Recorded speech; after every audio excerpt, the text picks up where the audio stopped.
Imagine the very first storyteller, maybe a caveman sitting around a campfire. Perhaps the very first communication was not really a story, but just a physical need, like this caveman was hungry, so he rubbed his stomach and he pointed his mouth and he said, aha, or maybe, ah. I'm not sure exactly how the syllable should be emphasized. In addition to making an idiot of himself, he also might have communicated. He might have let the other cavemen around the campfire know that he was hungry. And why? Because they would look at that, and they look at themselves. They've got 2 arms, he's got 2 arms, unless a bear took one off or something. And he looks like they look.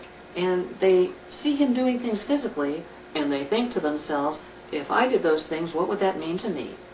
And they decode his encoding, his symbolism, and they say, well, if I was doing that, that would mean that I was hungry. And they get his message.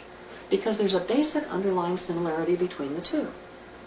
Later on, we'll talk more about how the story mind works, because all of us have the same basic operating system. It's just our experiences that are different. And because we have the same operating system, it forms a carrier wave. And when we communicate, we can see in the story mind that anything that's the same as the operating system, we can pull out and then get the information that was attached to that carrier wave, which is the storytelling message. Okay.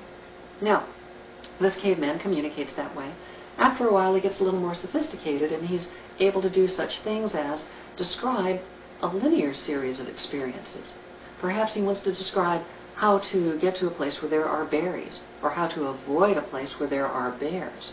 Well, he might say that he went down by the river, and then he went over the hill, okay, and then he found these berries.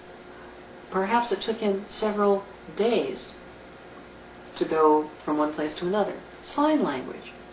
Some in sign language is complex, some is a lot easier to understand, but it's usually based on a representation of visual things that you find in the real world. Eventually, he's able to string a number of points together rather than just make a single point like, ah, okay? So, if he puts together a line of logic that says, this happened, and then this happened, and this happened, and there's no breaks in it, and there's no pieces missing, in that case, he's created what we call in Dramatica a tale. That's our definition of a tale, an unbroken linear progression. That's a headline because it deals with your logic, but you could also have an unbroken progression of feelings. How he felt at one time, whether he was happy or sad, whether he found something funny, whether he found something disgusting. He could convey this. He might convey those emotions just to express what he went through without even talking about the territory that he'd covered.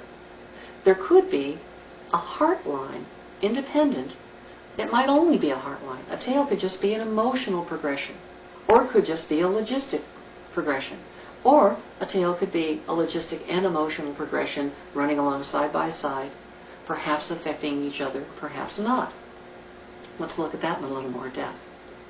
We know that the human heart cannot just go from one emotion to another without going through steps in between. There are feelings in between that you have to go through to get from one mood to another mood.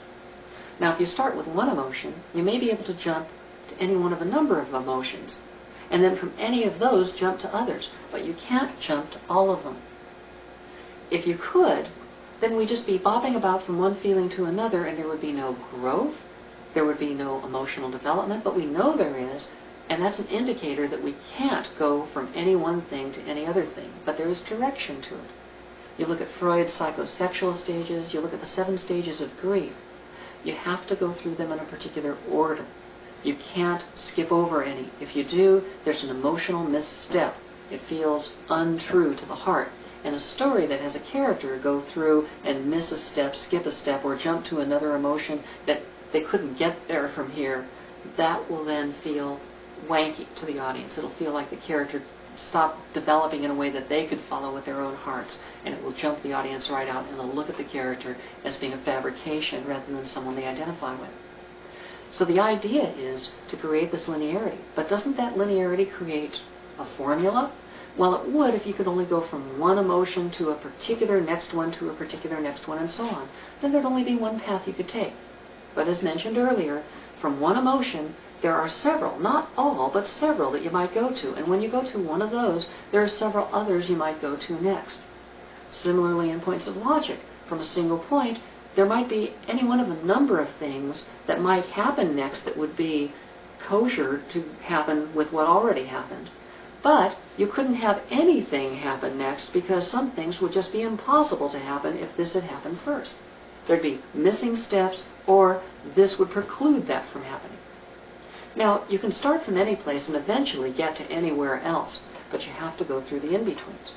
So as long as a tale has either a headline or a heartline, and it's an unbroken chain that doesn't skip any steps, that constitutes a complete tale.